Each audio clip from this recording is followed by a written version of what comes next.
नमस्कार। आज हम बात करेंगे कौन सा आटा या फ्लावर आपके हेल्थ के लिए अच्छा है और क्यों। कितने तरीके के आटे आते हैं और उसमें से कौन सा आप यूज़ कर सकते हैं। कौन सा आटा आपको ज़्यादा पौष्टिक होगा और किस पर्टिकुलर बीमारी में कौन सा आटा ज़्यादा पोषण देगा या नुकसान करेगा। आज इस चीज़ पर डिस्कस करेंगे क्योंकि काफ़ी लोग हमसे पूछते हैं। ज़्यादातर लोग रोटी बनाने चपाती बनाने के लिए गेहूं का आटा ही यूज़ करते हैं या मल्टीग्रेन यूज़ करते हैं। तो आज हम डिस्कस करेंगे कि इसमें अलग अलग तरह के आटों में कौन सा ज़्यादा हेल्दी है, किस में ज़्यादा फ़ायदा है, किस में ज़्यादा नुकसान है। टॉपिक पर जाने से पहले जो लोग हमारे चैनल पर नए हैं उन्हें रिक्वेस्ट करूँ कि चैनल को सब्सक्राइब करें, वीडियोस को लाइक और शेयर करें। सबसे कॉमनली जो मार्केट किया जाता है वो है व्हीट का या होल व्हीट का आटा। ये आटा सबसे कॉमनली यूज़ होता है। इसमें बेसिकली गेहूं को पीस के बनाया जाता है। इसमें व्हीट के सारे पोर्शन होते हैं। होल व्हीट का आटा इसलिए इसको बोलते हैं क्योंकि इसमें व्हीट के सारे या गेहूं के सारे पोर्शन होते हैं। चाहे इसका ऊपर का कर्नल हो, अंदर का ब्रैन हो, जर्म हो, एंडोस्पर्म हो, ये जो ग्रेन के लेयर्स होते हैं वो सारे लेयर्स उसमें रहते हैं।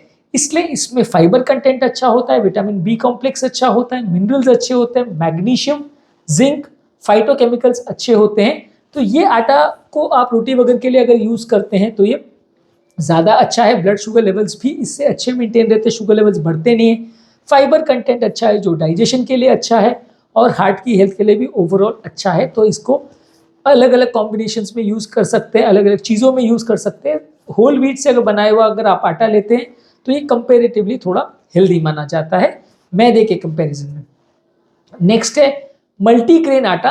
मल्टीग्रेन आटा में बेसिकली अलग अलग आटों को, चाहे वो गेहूं का हो, मिलेट, बार्ली, ओट्स और दूसरे आटों को मिला के अलग अलग कॉम्बिनेशंस में एक मिक्सचर तैयार किया जाता है। इसका बेसिकली फ़ायदा ये है कि इसमें अलग अलग तरह के विटामिन और मिनरल्स आपको ज़्यादा मात्रा में मिल सकते हैं। तो ये आपको एक मिक्स बैग जैसा पिक्चर देता है। ऑब्वियसली देखिए, एक पर्टिकुलर तरह का अगर आप आटा डेली खाते हैं तो उसमें आपको एक पर्टिकुलर तरह का विटामिन और मिनरल मिलेगा। आप अगले दिन दूसरा खाते हैं तो उसमें वो मिलेगा, तीसरे दिन तीसरा खाते हैं तो उसके विटामिन मिनरल्स मिलेंगे। मल्टीग्रेन में एडवांटेज ये है कि आपको सारे विटामिन मिनरल्स या जो भी उसका पौष्टिक चीज़ें हैं वो एक बार में एज अ कॉम्बिनेशन मिल जाएगा। तो आपको बार बार चेंज ओवर करने की ज़रूरत नहीं पड़ेगी और ओवरऑल टेस्ट भी बहुत ज़्यादा वेरी नहीं करेगा। क्योंकि अगर आप एक दिन आटे का बना रहे, एक दिन मैदे का बना रहे, एक दिन ज्वार का, एक दिन बाजरे का, एक दिन ओट्स का, तो उसमें आपका डेली टेस्ट जो आप बना रहे हो वो भी चेंज होगा और कई लोगों को वो सूट नहीं करता है। तो अगर आप मल्टीग्रेन यूज़ करते हो तो आपका सबका कॉम्बिनेशन मिल जाता है और वो ओवरऑल ज़्यादा हेल्दी माना जा सकता है। हालांकि इसमें थोड़ा सा इशू ये है कि कंपेरेटिवली थोड़ा कॉस्टली होता है, इसलिए लोग कई बार इसको कम प्रेफर करते हैं। पर हेल्थ के पॉइंट ऑफ व्यू अगर हम देखें तो ये अच्छा ऑल्टरनेटिव माना जा सकता है। नेक्स्ट है मैदा यानी कि रिफाइंड व्हीट या गेहूं का आटा। ये बेसिकली ऐसा होता है कि इसमें इतना ज़्यादा उसको रिफाइनिंग किया जाता है कि आटे की सारे ऊपर की लेयर जिसको कर्नल या ब्रैन या जर्म लेयर्स होते हैं वो हट जाती है और अंदर का खाली एंडोस्पर्म लेयर्स बचता है जिसमें सिर्फ स्टार्च होता है। तो बेसिकली ये केक्स, पेस्ट्रीज और इस तरह की कुकीज़ वगैरह, कैंडीज़ वगैरह बनाने के लिए ये यूज़ कर सकते हैं।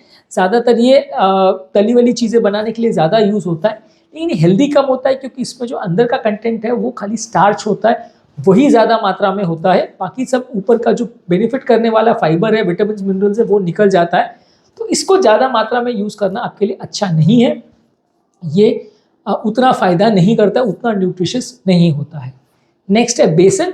बेसन बेसिकली चने का या काबुली चने वगैरह अलग अलग चने को मिक्स करके उनका अगर पीस के उनको आटा बनाते हैं तो उसको यूज़ कर सकते हैं। ये प्लांट बेस्ड प्रोटीन का अच्छा सोर्स है। इसमें विटामिन मिनरल्स मिल जाते हैं। विटामिन में फोलेट और B6 मिलता है, मिनरल्स में आयरन और मैग्नीशियम मिलता है। इसको भी अलग अलग तरह की डिशेस में यूज़ कर सकते हैं, जैसे कि पकौड़ा में या चीला में, इस तरह की चीज़ों में यूज़ करते हैं।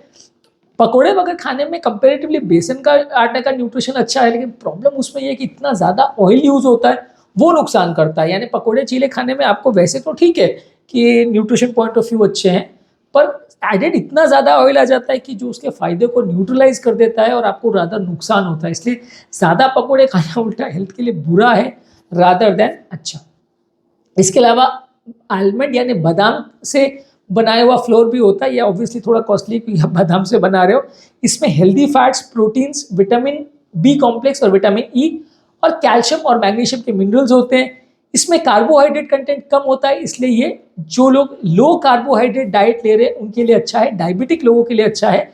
इसमें कैलोरी कंटेंट थोड़ा ज़्यादा रहता है, इसलिए बहुत ज़्यादा मात्रा में आप इसको नहीं ले सकते। ये ऑब्वियसली बादाम का अगर आटा है तो कॉस्टली भी आएगा, तो इसलिए आप इसको बहुत ज़्यादा मात्रा में नहीं ले सकते क्योंकि कैलोरी ज़्यादा है, लेकिन विटामिन मिनरल्स के हिसाब से अच्छा है और लो कार्बोहाइड्रेट डाइट के हिसाब से अच्छा है, पर कैलोरी कॉन्सेंट्रेशन ज़्यादा है क्योंकि फैट कॉन्सेंट्रेशन इसमें थोड़ा हेल्दी फैट्स ज़्यादा रहते हैं।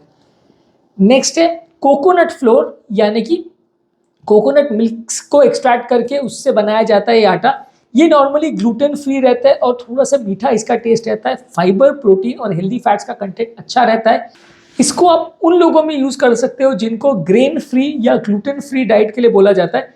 ग्लूटेन बेसिकली गेहूं में होता है और ये जिन लोगों को विपल्स डिजीज़ या ग्लूटेन इंटॉलरेंस होता है, उनको सीलियाक डिजीज़ वगैरह उनको परेशान करता है कि बॉडी में व्हीट में जो ग्लूटेन होता है वो पेट में एलर्जी क्रिएट करता है, जिससे प्रॉब्लम ज़्यादा होती है। तो ये उन लोगों के लिए अच्छा है। इसमें बेसिकली लेकिन एक इशू है कि जब इससे आप यूज़ करते हो तो ये बहुत ज़्यादा लिक्विड या पानी अब्जॉर्ब करता है, तो रेसिपीज़ को आपको थोड़ा सा इसमें एडजस्ट करना पड़ेगा। कोकोनट मिल्क से इसको बनाया जाता है, ये भी आई डोंट थिंक बहुत कॉमनली यूज़ होता है, लेकिन इसको भी यूज़ कर सकते हैं। इसके अलावा ओट्स से बनाया हुआ आटा यूज़ कर सकते हैं। ओट्स यूजली ग्लूटेन फ्री होते हैं, तो जो लोग को भी अगर ग्लूटेन का प्रॉब्लम है तो वो ओट्स का बना हुआ आटा ले सकते हैं। ये काफ़ी प्रोटीन और फाइबर कंटेंट के हिसाब से अच्छा है। विटामिन, मिनरल्स और एंटीऑक्सीडेंट्स अच्छे हैं, तो इसको आप डायरेक्टली यूज़ कर सकते हो, ज़्यादा मात्रा में यूज़ कर सकते हो। प्रॉब्लम सिर्फ एक है कि ये थोड़ा कॉस्टली है और दूसरा ये है कि टेस्ट इसका सबको सूट नहीं करता। तो इसमें ज़्यादातर जो मल्टीग्रेन आटे में इसको यूज़ करके लोग यूज़ कर पाते हैं। डायरेक्टली ओट्स का आटे से चपाती रोटी बनाना उतना अच्छा ऑल्टरनेटिव कई लोगों को नहीं लगता है। इसके अलावा ब्राउन राइस से बना हुआ आटा, ब्राउन राइस के आटे में आपका राइस का जो बाहर का जो लेयर है उसमें ब्रैन और जर्म जो राइस का है वो प्रिजर्व रहता है, तो ये वाइट राइस से बने हुए आटे से कंपैरेटिवली अच्छा रहता है। इसमें विटामिन मिनरल्स अच्छे रहते हैं। इसको आप एक ग्लूटेन फ्री ऑल्टरनेटिव की तरह से यूज कर सकते हो। इसमें इसेंशियल मिनरल्स जैसे कि मैग्नीशियम और मैंगनीज रहता है और बी ग्रुप के विटामिन रहते हैं, तो इसको आप यूज कर सकते हो एज एन ऑल्टरनेटिव जिसमें आपको ग्लूटेन वाला डाइट नहीं चाहिए। इसके अलावा क्विनोआ से बना हुआ आटा भी यूज कर सकते हैं। क्विनोआ का ग्रेन बहुत कम लोग यूज करते हैं, उसको पीस करके आटा बनाया जाता है। इसमें प्रोटीन कंटेंट अच्छा होता है, फाइबर कंटेंट अच्छा होता है, ग्लूटेन नहीं होता, आयरन, मैग्नीशियम, फास्फोरस होता है। तो बेसिकली इसेंशियल अमीनो एसिड्स के हिसाब से ये सबसे अच्छा है कि इसमें सारे 9 की 9 इसेंशियल अमीनो एसिड्स होते हैं। तो इससे अगर आप आटा बनाते हैं तो काफ़ी हेल्दी है। टेस्ट का अगर आपको सूट करे तो आप यूज़ कर सकते हैं, पर ज़्यादातर लोगों का एक्सपीरियंस इसके साथ ये रहता है कि ये उतना टेस्टी तो नहीं होता है। इसके अलावा नेक्स्ट है बक व्हीट फ्लोर। हालांकि इसका नाम व्हीट से है तो लोगों को लगेगा कि ये व्हीट का ही कोई डेरिवेटिव होगा, लेकिन ये नेचुरली ग्लूटेन फ्री होता है और इसमें व्हीट से भी कोई इसका रिलेशन नहीं होता। बक व्हीट फ्लोर में फाइबर, आयरन, मैग्नीशियम, मैग्नीज और एंटीऑक्सीडेंट तत्व ज़्यादा रहते हैं। इसको लोग नूडल्स बनाने के लिए, बेक्ड प्रोडक्ट्स बनाने के लिए, पैनकेक्स वगैरह बनाने के लिए यूज़ करते हैं। कॉमनली ये यूज़ नहीं होता है, पर ये अच्छा डेरिवेटिव है, अच्छा प्रोडक्ट है उन लोगों के लिए जिनको गेहूं से एलर्जी या इंटॉलरेंस है। इसके अलावा रागी को यूज़ किया जाता है, साउथ इंडिया में काफ़ी कॉमनली यूज़ होता है। ये ज़्यादातर लोग इसके लिए इसमें आयरन, फाइबर कंटेंट और अमीनो एसिड्स अच्छे रहते हैं। ब्लड शुगर लेवल जिनका हाई है उनके लिए ये अच्छा है। रागी ब्लड शुगर जिनका ज़्यादा है उनके लिए अच्छा है, यानी कि इसमें सबसे अच्छा ये है कि ग्लाइसेमिक इंडेक्स लो है तो धीरे धीरे करके अब्जॉर्ब होता है, तो डायबिटिक लोगों के लिए अच्छा है। इसके अलावा स्पेल्ट फ्लोर आता है जो कि एंशिएंट ग्रेन है, जो कि व्हीट के जैसा ही होता है। ये protein, vitamin, fibres, B complex group के विटामिन, फास्फोरस, मैंगनीज, ये कंटेंट अच्छा होता है। ये कुछ लोग को ज़्यादा डाइजेस्टिबल लगता है, इसलिए इसको कई लोग यूज़ करते हैं। इसके अलावा कसावा का आटा, वो कसावा जो एक सब्जी होता है उससे बनाया जाता है। इसमें कार्बोहाइड्रेट कंटेंट अच्छा होता है, प्रोटीन कंटेंट कम होता है। ये बाकी आटों के ऑल्टरनेटिव की तरह से आप यूज़ कर सकते हो। इसके अलावा और भी कुछ चीज़ें आती है, जैसे टेफ फ्लोर है, वो भी बेसिकली कुछ और कंट्रीज़ में यूज़ होता है, इंडिया में तो ऑब्वियसली ये नहीं अवेलेबल है।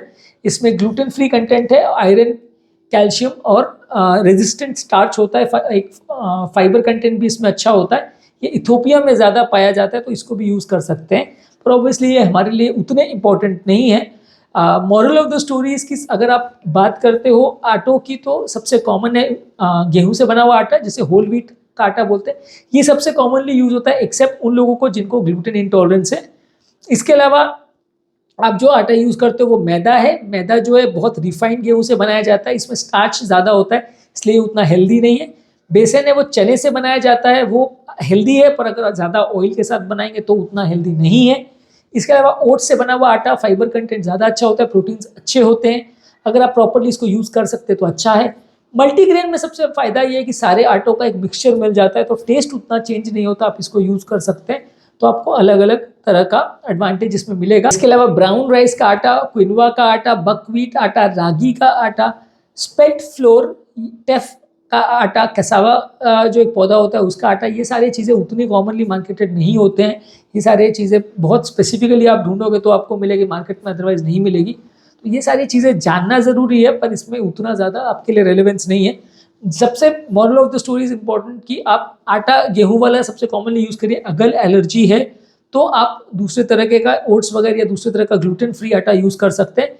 और रेगुलर यूज़ के लिए अगर आप मल्टीग्रेन यूज़ करते हो तो ज़्यादा बेनिफिशियल है। विटामिन मिनरल्स अलग अलग तरह के यूज़ होते हैं, बशर्ते कि उसकी प्रोसेसिंग इतनी अच्छी तरह से की गई हो कि सारे विटामिन मिनरल्स प्रिजर्व किए गए हों। टॉपिक एंड करने से पहले जो लोग हमारे चैनल पे नए हैं उन्हें रिक्वेस्ट करूँगा कि चैनल को सब्सक्राइब करें, वीडियोज़ को लाइक और शेयर करें। जो लोग हमारे चैनल पर हेल्थ और डाइट रिलेटेड कंटेंट देखना चाहते हैं उनके चैनल पर हमारे डाइट का पूरा प्लेलिस्ट है, उसे आप चेकआउट करिए। काफ़ी कुछ नया जानने और सीखने को मिलेगा, जिससे बीमारी के बारे में समझने को और बीमारी को मैनेज करने में आपको मदद मिलेगी।